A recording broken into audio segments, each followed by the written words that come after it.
We're going live. Here we are. Hi, everyone.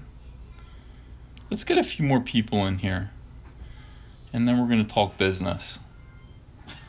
We got a lot of stuff to talk about, a lot of stuff to discuss today. And actually, I'm going to. Hello, Matt. Guys, you have to talk to me all through this. I love seeing your comments. Absolutely love it. Yay.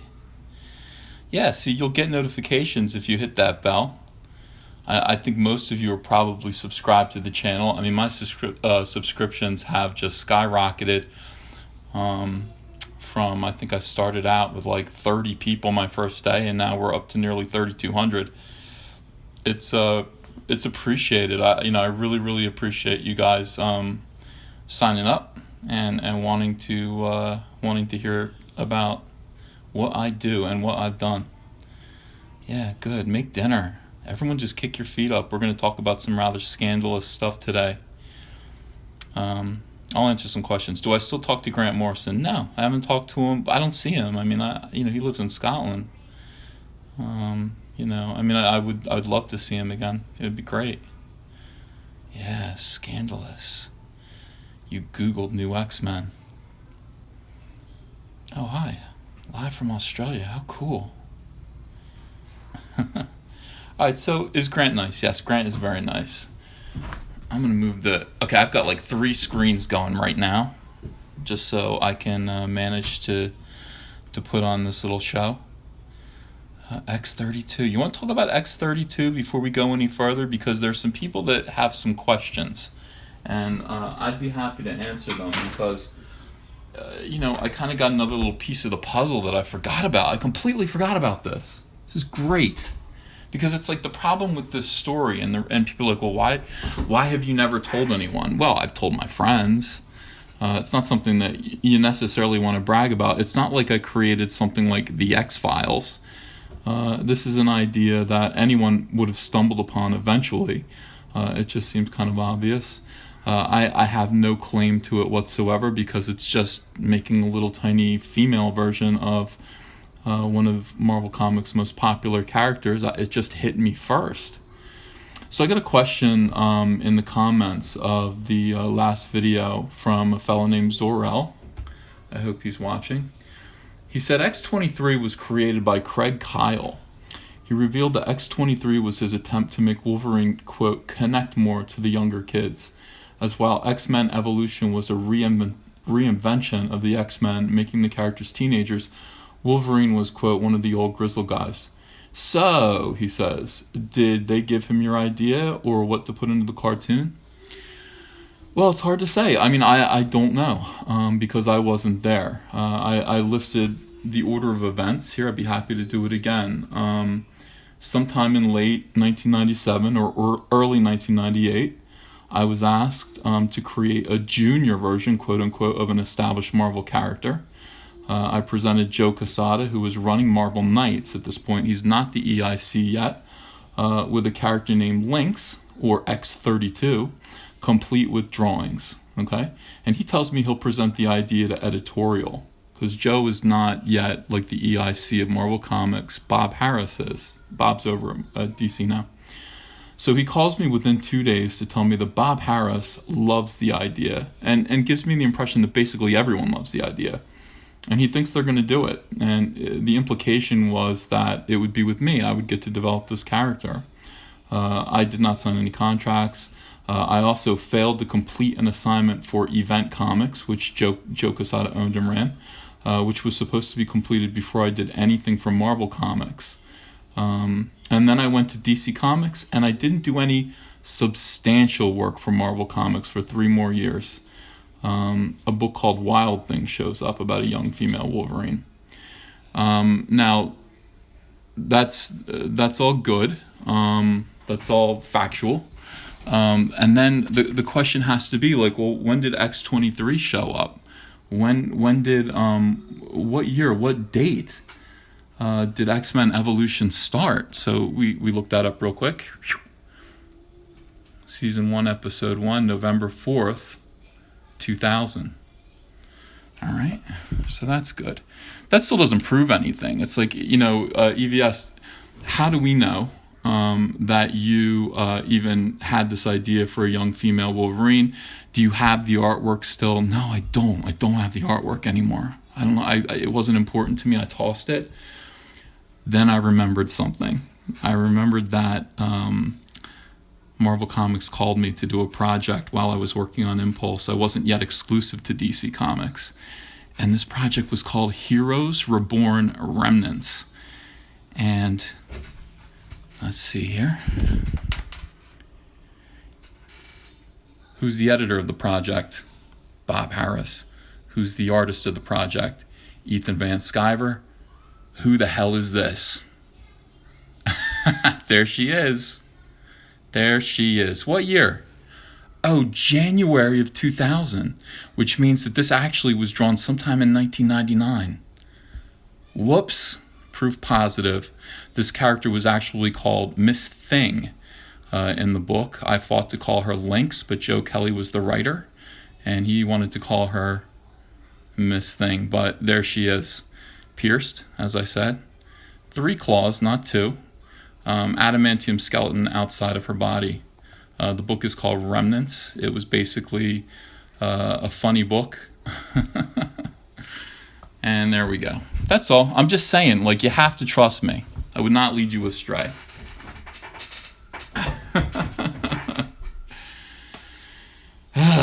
All right. I hope that if you have any more questions, I will answer them before we go on. All right, good. Everybody's quiet. Everybody's like, let's hear about New X-Men 118. So last time we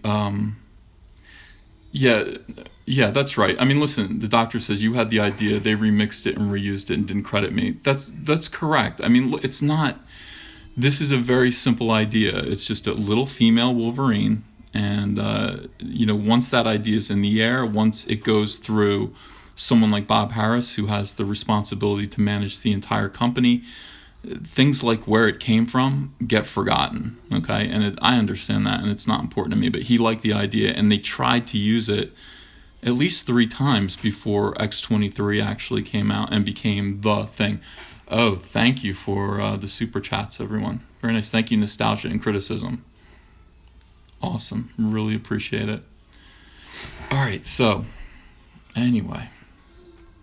No, we just, you haven't missed anything. I have to get a drink real quick here. I'm going to lose my voice during this, guys.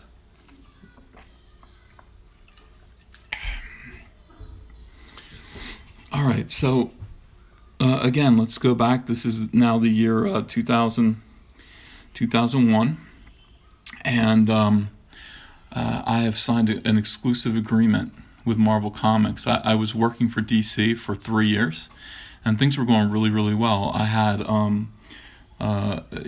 just done a book called Flash Iron Heights for DC, and it was a critical success, and people were basically saying, wow, you guys are a great team, you and Jeff Johns, and we'll see what you do next. And I decided I wanted to go to Marvel, and Jeff thought it might be fun to go to Marvel too.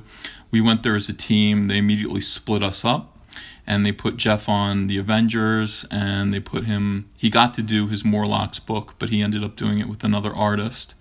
And we kept trying to get back together again, but they were, keeping us on different projects.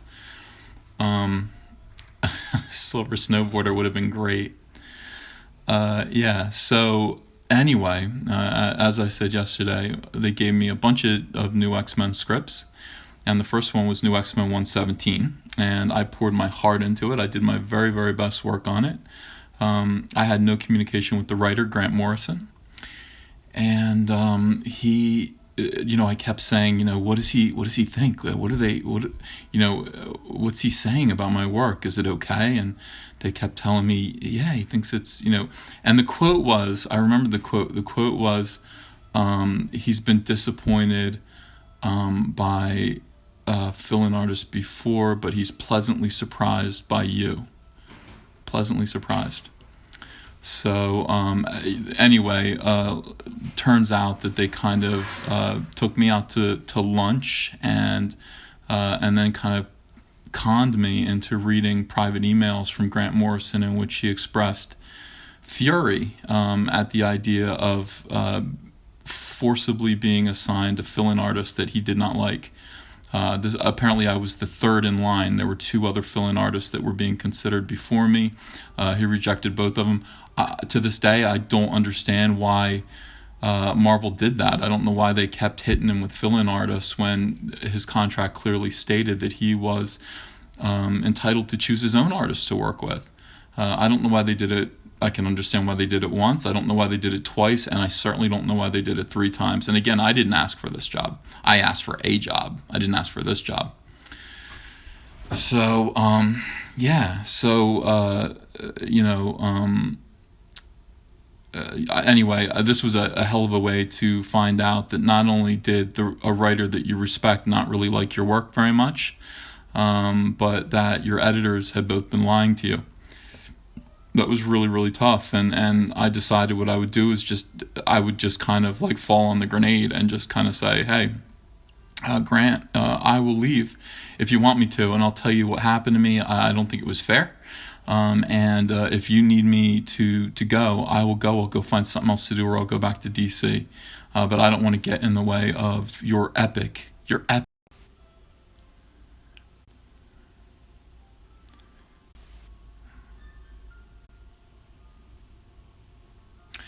Okay, I'm really sorry. Hunter just called me twice and interrupted the stream. I'm back.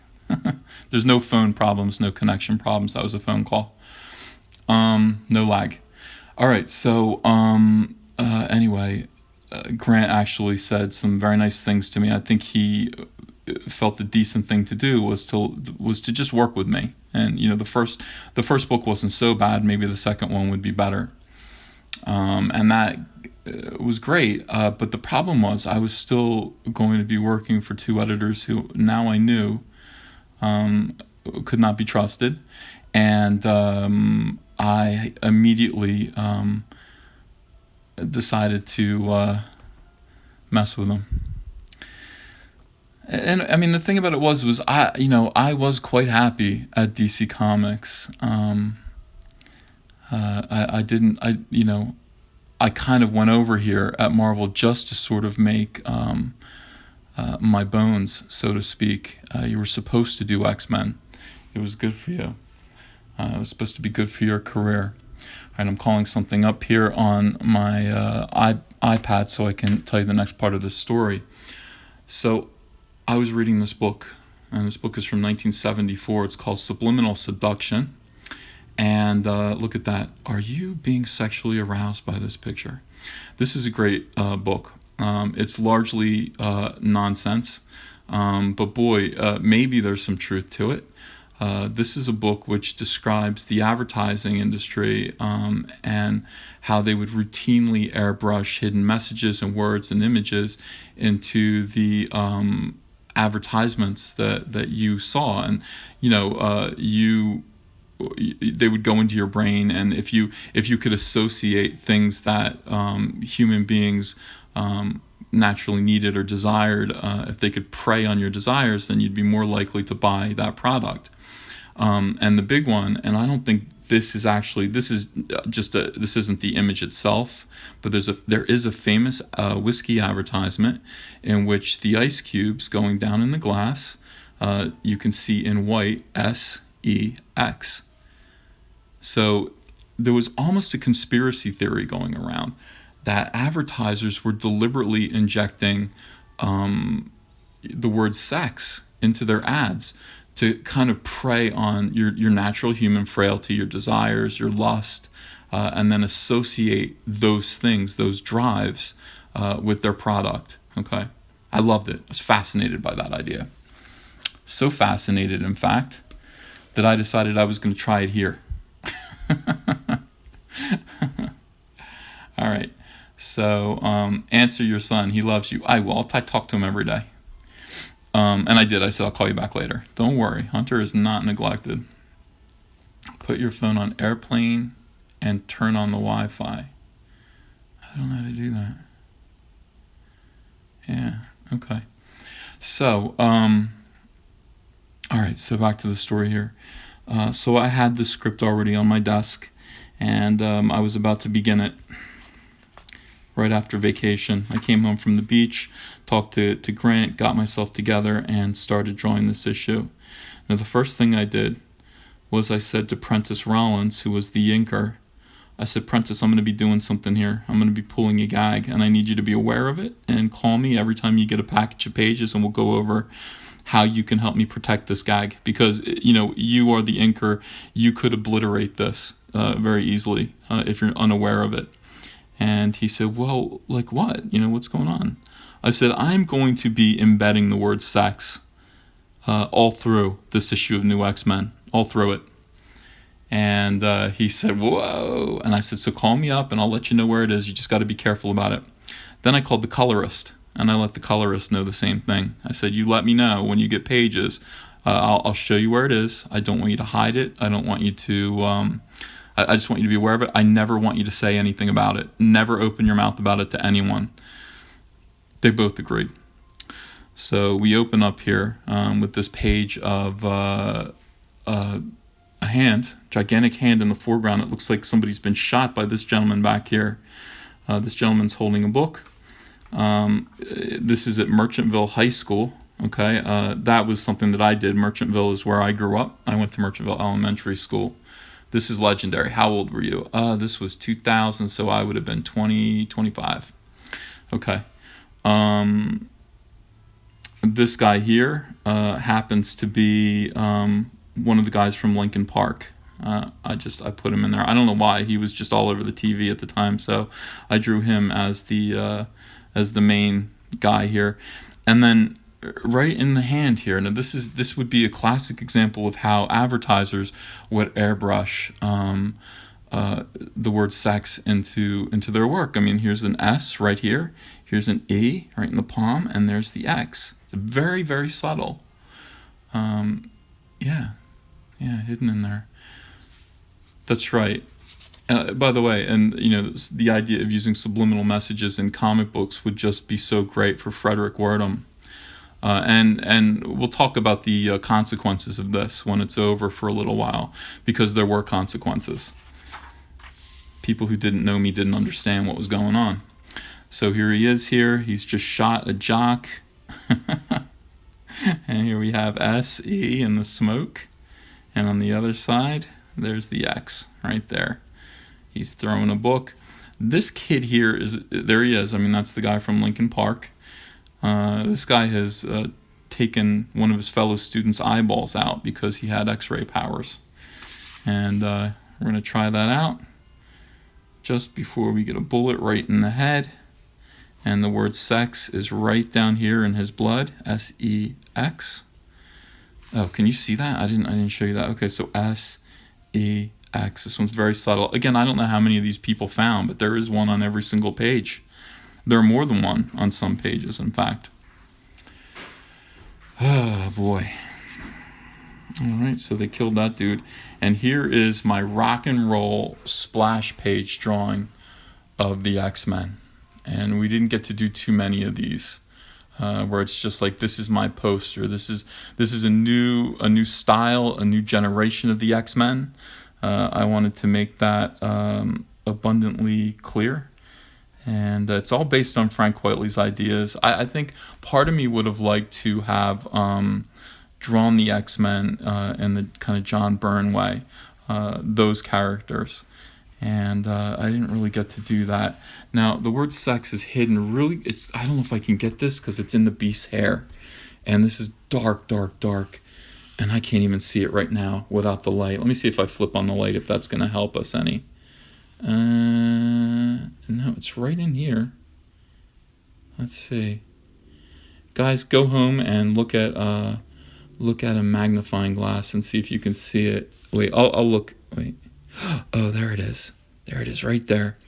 S-E-X. Yep. Oh, I'm not pointing. Okay. So right in here, if you look really close, S-E-X, and you'll need to see it firsthand. I think I don't think this is going to work in this one instance. I think everything else should be groovy though. Look at that, yeah. I don't know, I'm gonna have to skip some pages or I will get a copyright strike here, which kind of sucks. So, going along with just, more of this idea of sex, I mean, this is just really crazy. You've got Jean Grey's looking into his brain, and there's a naked woman milking a cow. Like, that seems to be this gentleman's fantasy. That was Grant Morrison's idea. That wasn't something I would have come up with. I'm reading the comments. And here we have Jean Grey in Cerebro, and this is again another just Frank Whiteley redesign, and I'm trying to stick closely to what Frank Whiteley does. His very beautiful simplicity, great designs. Hello, what's up, S. Farrell? Hello. And right here in pink bubblegum fiery letters, this one is clear as day, isn't it? Yeah. All right. Yeah, shout out to that. Yeah, well, a lot of theories came up. We're gonna be going over all of them. Now here's Wolverine on his motorcycle, and yeah, and I love this panel here. I like how this worked out, where she's talking to Wolverine while she's in Cerebro, and you combine the two images together. Poor Beast. I mean, listen, guys, I am not Frank Whiteley, okay, but this is goddamn beautiful. Even though this is 16 years old now. I don't think I could have drawn this better today. This is exactly what I was going for. Poor Beast is, in the hospital after what Beak did to him last time. And you've got some nice roses here. That's very sweet. And then right here in gray letters, S-E-X. Okay. And we continue to go on here. Oh, yeah. I mean, this is just... the X-Men grounds here, covered in graffiti. Jean Grey eating corn chips. I don't know why. Grant had her doing that, but it's fine. Right here above her in these letters, S-E and then the big X. That's fine. I'm reading some of your... what's funny about this is that when people discovered this, when this became a thing, everyone said, he's hiding dirty words in comic books. And I was like, well, I didn't know the word sex was a dirty word. I really didn't know. I had no idea. It was very, very strange. I just wanted to tell people sex is not a dirty word. And you have to understand where this came from. The idea came from this right here. That's all. Read this book. Or, I mean, I'm not the only person to ever be influenced by this book. If you look up subliminal messages in entertainment, you're going to find a lot of instances of people hiding the word sex in Disney movies and things like that, and it's all because of this. It's all because of this conspiracy theory, and it's endlessly fascinating. There are lots of videos on YouTube about subliminal advertising that you will enjoy. Oh yeah, look. Okay, here we go. Let's try the Stepford Cuckoos one more time, and we still won't get it right. Grant was a little more specific this time, but these girls are all individuals. They all look different, and they're wearing blue. That's not my fault. That's the colorist's fault, I suppose. They should have been all wearing white, and they should all be the same size, and maybe there should just be 3 or 4 of them. Yeah. And right down here, of course, we've got the X-Men coming out to meet the press. Jean Grey looks beautiful. Really happy with... I'm starting to understand Jean Grey. I'm starting to really get her down.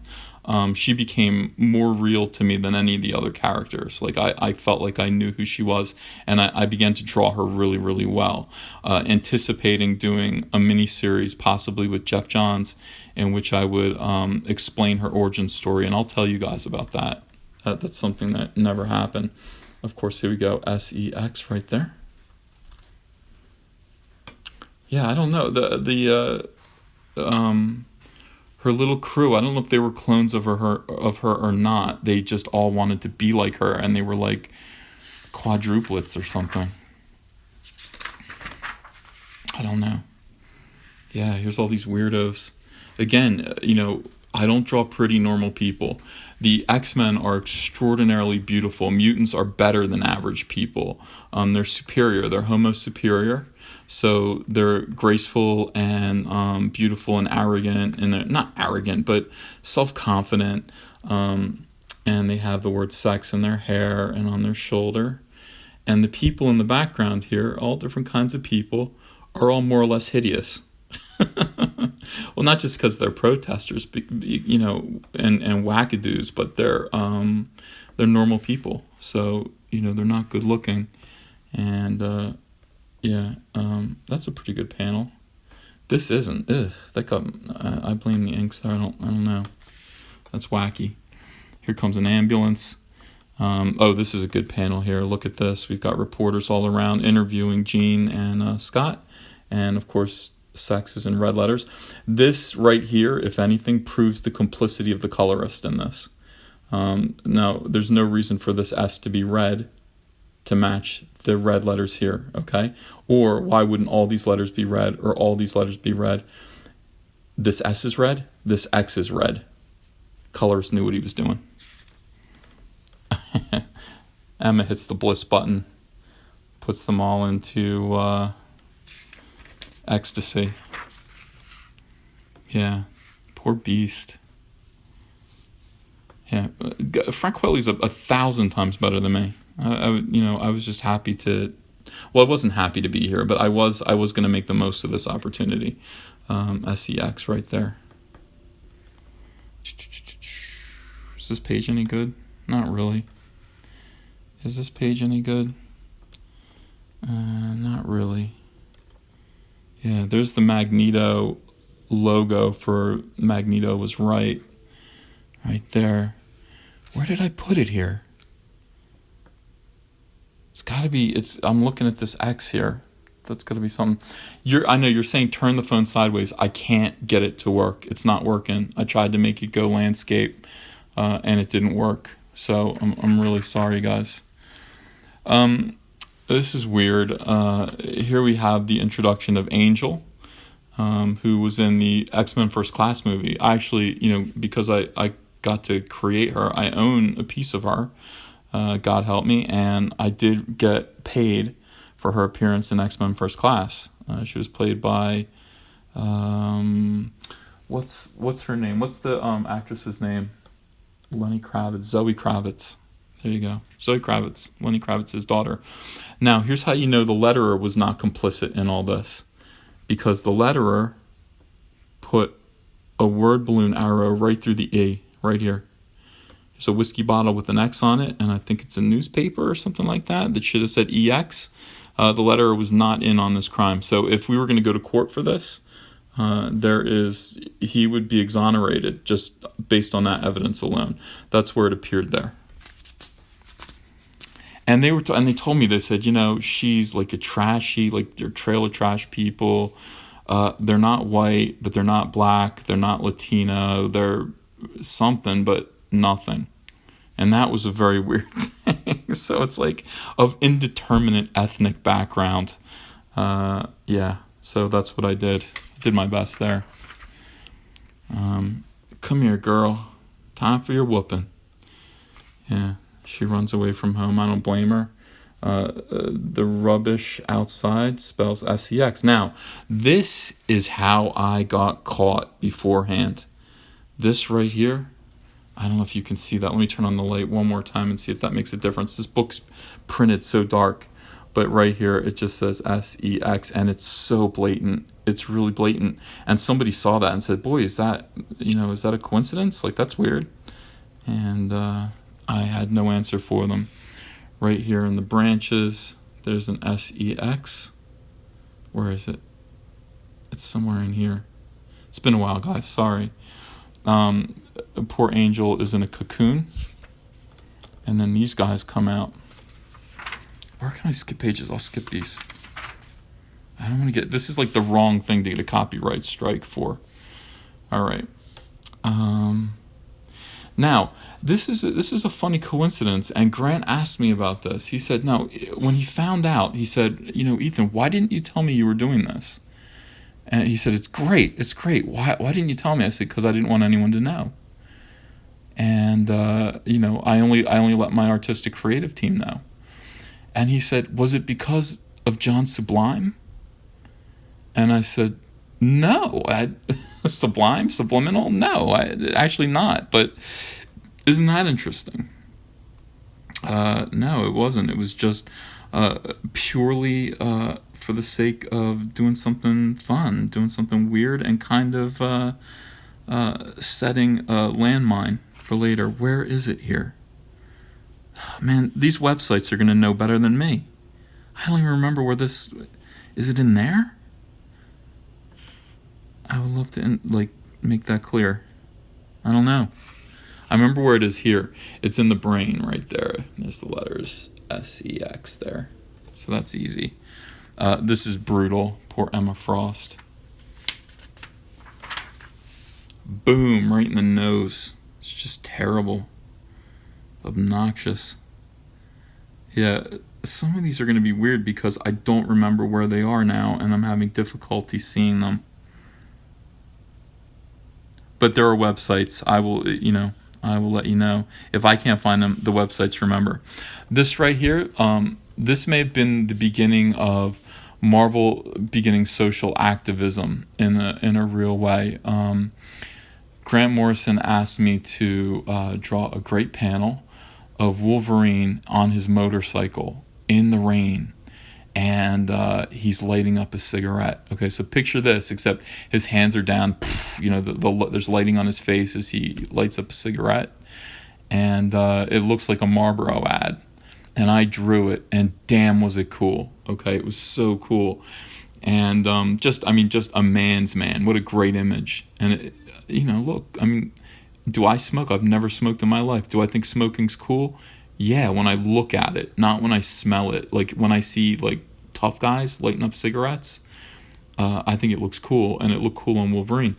Well, there was an edict that there would be no more characters that smoke in Marvel Comics, and it happened right here at this moment. I was the first one to feel that new law, and I had to go back and erase this part of him and then repencil him doing absolutely nothing in the rain.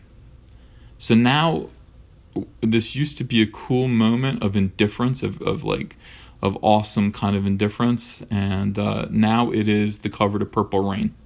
I don't know what it is. I don't know. It's it's an absolutely useless panel of Wolverine on a motorcycle doing nothing, and it does say sex right in here, right in this headlight, like on the edge of the headlight. God, that was a disappointment. So annoying. Editors, they need to stay out of it sometimes. Just stay out of it. This is a character who murders people with his claws. So that apparently doesn't influence children, but smoking does. I don't know. Bothers me. And then, again, where is it hidden here? God damn. Excuse my language. Is it back here? I should have actually gone through this and circled them all. And in we go, and we find Angel being operated on. You guys can probably help me and find some of the ones that I can't find anymore. But yeah, this is they're gonna take her wings off, I think. This is a great panel. Now, as it turns out, I began to draw New X-Men 119. After this, I drew the first page, and then they yanked me off of it and put me on something else. And I think 119 was the first issue that Igor Corday showed up on. They needed to get ahead. So after 2 issues, we were already behind.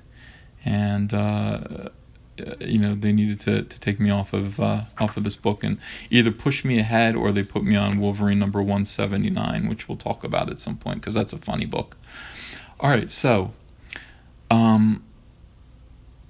Igor's work was rushed, but it was because No, they didn't kick me for sex, just some guy. I'll tell you in a minute. Um, Igor's work was rushed, but it was because he was doing a book in 2 weeks. Like, he was drawing 2 books monthly. He was working really, really hard. He wouldn't just say, "Hey, this is new X-Men, and I'm going to just, I mean, these books are going to last forever. I'm going to pour my heart into them." He was rushing his work, so it wasn't that he was only picking up slack from me and Frank Whiteley. It was that it was a personal choice. Yeah, it's just he wanted to draw more work. Um, all right, so immediately, what happened after this was that I waited for the book to go to print, and it did. And I began to read reviews for this. And the reviews were okay. I mean, some people who loved Frank Whiteley were a little bit disappointed to see me again. I mean, why am I filling in twice? I don't think anyone knew, how grinding this whole process was going to be. I immediately, when I was hired to do this book, I was hired to do 2 issues a year of New X-Men, and I was going to get to do 4 issues of Jean Grey. And as it turned out, the fill-in job was so big that it, flooded my time, and also we required more fill-in artists to keep up with the schedule. No disrespect, but I was choked whenever it wasn't quietly. Listen, me too. The thing about it is like this, this should have all been quietly. It shouldn't have been other artists at all. It should have all been, Grant Morrison and Frank Whiteley, but it was too big. It was just too big. So I waited for a while, and then I went to Wizard Magazine, and I said, don't, listen, I'm going to deny this. I leaked it to a friend at Wizard. I said, there are a couple of instances of sex hidden in this issue of New X-Men, and I showed him. And Wizard Magazine, which was the big trade magazine of the time, ran a little article about it. And hey, look, isn't that weird? Like, there's the word sex in the fence there, and what's up with that? So they asked me, and I denied it. I said, oh, well, listen, this is just people seeing things in the clouds. Like this, I would never do this. Now, the reason why I denied it was because if I actually confirmed it, I think that would have been that. Okay? I don't think anything would have come of this. It wouldn't have been that interesting. But because I denied it, that made people want to have to prove that it was there. So everybody started looking for it. And articles began to show up online in certain magazines about how people were finding more and more instances of the word sex hidden in New X-Men 118. Now, Grant Morrison came to me, like I said. I saw him at a convention. Both he and Frank Whiteley and I got together for Philadelphia Comic-Con, I think was World Philly. It must have been 2001 or 2002 perhaps. And we got together, and Grant asked me about it, and I explained what I did, and he told me he loved it. He laughed. He gave me a big hug. But it was starting to gain steam and traction among the fan base, and this issue started becoming sought after, and people started to talk about it. As far as I can remember, I don't remember Editorial ever confronting me about it directly. They didn't ever come to me and say, did you do this? And had they, I don't know what I would have said. I would have told them the truth. But they never did. They never asked me directly, and so I never had to answer them.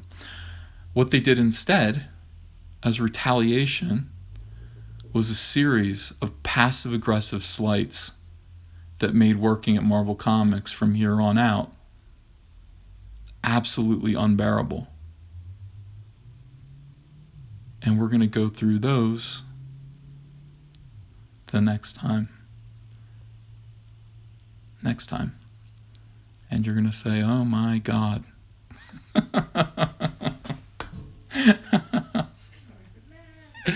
It's funny. Well, you got to tease these things. You can't just give it to them all at once, That's not drama. What else did I want to say about this? Anyway, so what's funny is if you go on YouTube and you look up this issue, you will find. Oh, thank you, Matt. Thank you. I'm getting some super chats. I really appreciate it. You know, if you'll find entire essays from extremely paranoid and very funny people saying that the presence of sex in this issue of New X-Men actually proves that there was sex in advertising back in the 50s, 60s, 70s, and 80s. This, they caught us. They caught them. That's basically what it is. It's like, yeah, now we got that nailed down. Don't know why they did that. Don't know why this was done and who did it.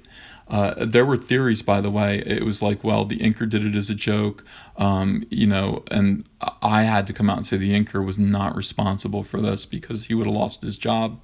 Grant Morrison did it because of John Sublime, and there were all these other references to sex in here, and that's why this was all one cosmic just mind F. And yeah, and it was a lot of fun to read this stuff, just a lot of fun. And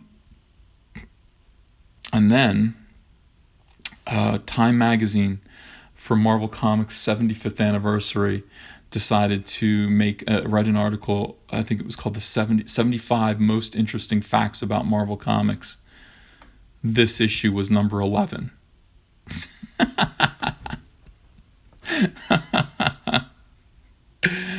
Oh my God. Yeah. The 11th most interesting thing about Marvel Comics was that I punked them. Any questions? Yeah. It is great. I mean, this is the kind of thing, like, one of the bad things that came from this. Oh, thank you, Dream Mirror Brony. We appreciate getting a Comic Pros insight. Wish more artists would open up like this to fans and listen to feedback. Thank you so much for the super chat. The thing about this is that the repercussions at DC Comics were paranoia. What happened to these editors subsequently? Maybe in small part because of things like this embarrassment.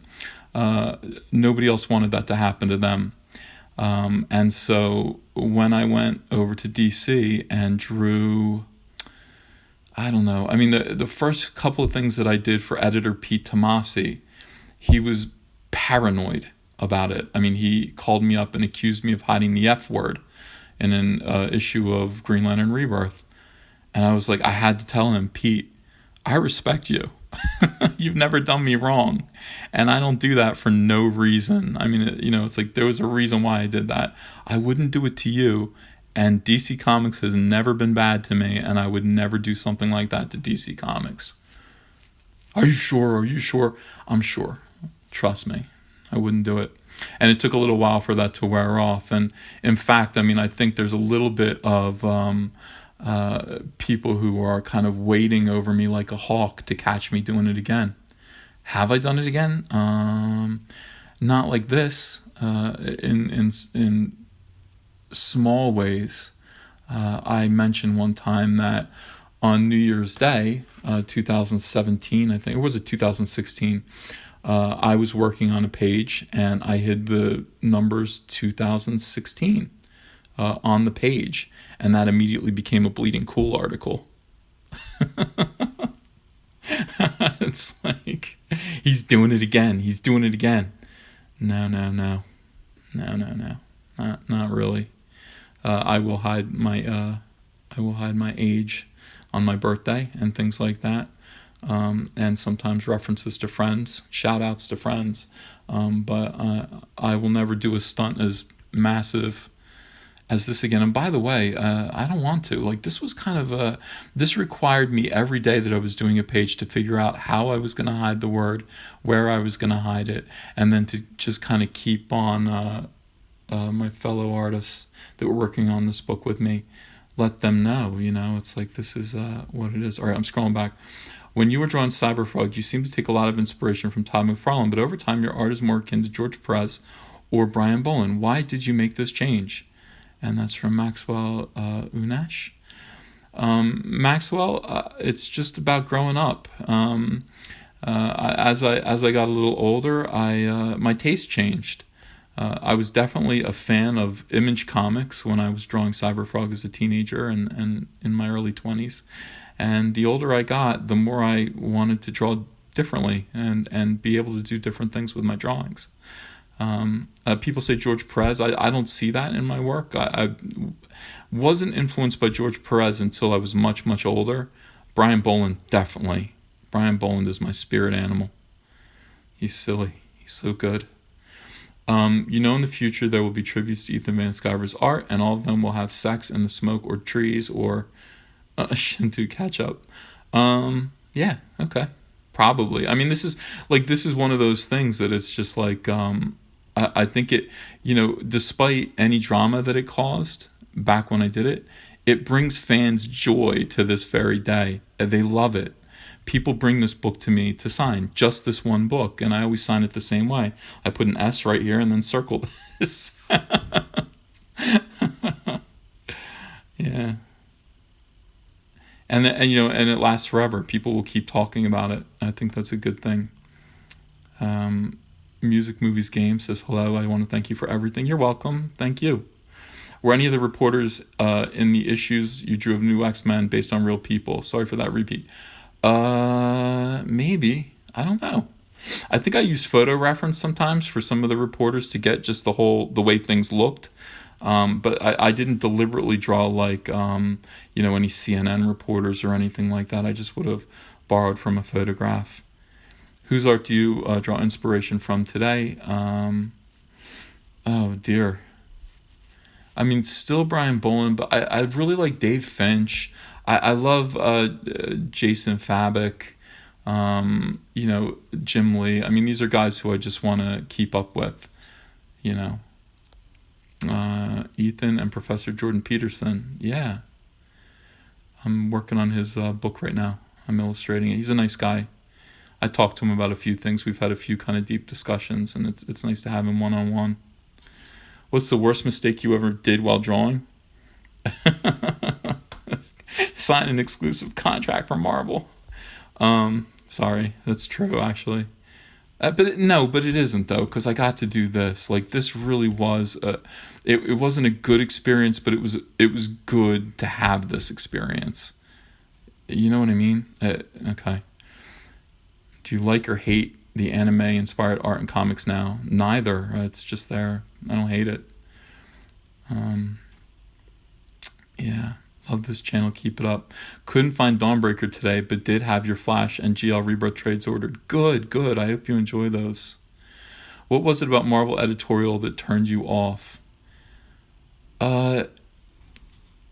Look, here's the thing. If you guys ever find yourself in a position of authority over other people who are depending on you for their income, for their support, don't lie to them. Be honest with them, even if you think it's going to hurt their feelings. Don't lie. Don't scheme behind their back. Don't see them as an obstacle or a means to an end. I know another artist who, at the very same time that this was going on, was working on another book, and he'd started that book with issue number 1, and he worked all the way. He wanted to do 50 issues of this book, and he got to issue 49. So picture that. Without a fill-in, he'd done the entire run from 1 to 49, and he was saying, I want that script to issue 50. Where is it? And I want to read it before I finish 49. And they were saying, finish 49 first. And so when he'd finally finished 49, he said, where's the script? And they said, we're sorry, but we're going with a different artist.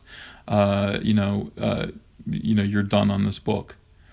So in other words, the whole time they're telling him to continue on with 49s before he gets issue 50, they'd already assigned that issue 50 script out to the new artist. That is not the way to work with people. That creates a permanent and lasting paranoia and depression and bad feelings. You say to him, you know what, we're going to make a change and we're going to start with issue 50, so very sorry, maybe you can, we'll move you over to something else that you want to do, but you have to be honest with people. And at the time, it felt like Marvel Comics was filled with people who were afraid for their jobs. And because they were afraid for their jobs, they played really rough and hard and didn't worry about people's feelings. Never felt like they needed to tell the truth. And this was antithetical to the working environment at DC Comics, where they were kind, but they were honest. Do you ever have any desire to do any creator-owned work? Yeah, sure, maybe someday. The downfall of New X-Men was dishonesty and lies. Yeah, well, the other thing is, if you actually look at everyone who ever worked on this book, as great as this is, and it is great, the whole thing is great, everyone either stopped working in comics or they signed exclusive deals with DC immediately after this. Does Marvel have you on a blacklist now? True fact, no, they don't. They might now. After Flash Rebirth was done, I went over there and I was talking to Bendis, and I was going to go do some work at Marvel. I was going to go sign an exclusive. They made me a great offer to come back. So this was 2010. And I had the contract. I needed to talk to Bendis because I wasn't just going to come back to Marvel and be a guy who does fill-ins on the Avengers. I wanted to have a project. I was used to having projects. So he would have to write me a 6-issue story arc or something like that, and I wanted to make sure it was something that I wanted to do. And he didn't call me. He was supposed to call me. He didn't call me for a month. And I had this contract sitting here from Marvel, and somebody leaked it to Bleeding Cool that I was talking to Marvel Comics. Somebody leaked it to Bleeding Cool, and then guess who called me up? Our boy Jeff Johns called me up, and he said, "What are you doing? What are you doing? You can't go. You can't go to Marvel. What are you thinking?" And I was like, I just feel like maybe you got to ping pong back and forth between companies to kind of... He's like, "I can't even talk to you," and he hung up. And he called me back 10 seconds later. No, I'm going to talk to you. You can't do this. You can't go over there. You need to stay here. And then, hung up again, and then called me back 4 more times. And finally, just, the passion of him. He's like, "What do you need to stay here? What do you need?" And I said, "Well, I don't know. I don't know what I need. I'll stay here, I guess. I just want to be cared about." And I think that's one thing. It's like, I want to be cared about. At the same time that this was going on, DC had taken Dave Finch from Marvel. And DC courted Dave Finch and made him comfortable. It was a new working environment, and did everything for him and made sure he was happy and where he wanted to be. And I think getting me from DC was going to be retaliation for that in a way. And nobody talked to me. They just threw a contract at me. So the fact that DC was still like, "What do we need to do to keep you?" Made me re-sign with DC. And that infuriated Marvel Comics, the coded Twitters that went back and forth about me from some of the higher-ups at Marvel. And Bendis, who was very upset with me. So I might be blacklisted now. I don't know. I don't believe in blacklists. I truly believe that these companies are based around doing good books and making money. And if I can do a good book for them and make the money, they would definitely have me back. So I'm not worried about it. Who cares? And of course I could. So no big deal. And I could because of you guys. And that's what it comes down to. The only reason why I can do anything at all, and why I have any mobility and any power to make my own dreams come true and draw the comic books and the superheroes that I want to do, is because I have fans. Fans like you guys who follow me on Facebook and Twitter and YouTube, and send me little super chats on my new YouTube channel, and are just really, really good people. And from my family to yours, in all sincerity, thank you so much. Thanks for keeping me afloat and encouraged and inspired for 20 years of this. I really, really love you guys. I'm grateful for you. So with that, we'll end this live chat episode, and I will come back. So I guess the next episode is going to be how Marvel retaliated for this, and it's really amazing. It's really something else. It's so passive aggressive. I will tell you all about it next time. Okay, so follow me. If you are not currently subscribed to this channel, please subscribe. Please tell your friends. Please hit the bell so that you'll get notifications. And yeah, let people know. I mean, let people know about this. You know, I want to build up my sub count, and you know, we'll stay in touch. We'll do this more often. All right. Bye, guys. Good night.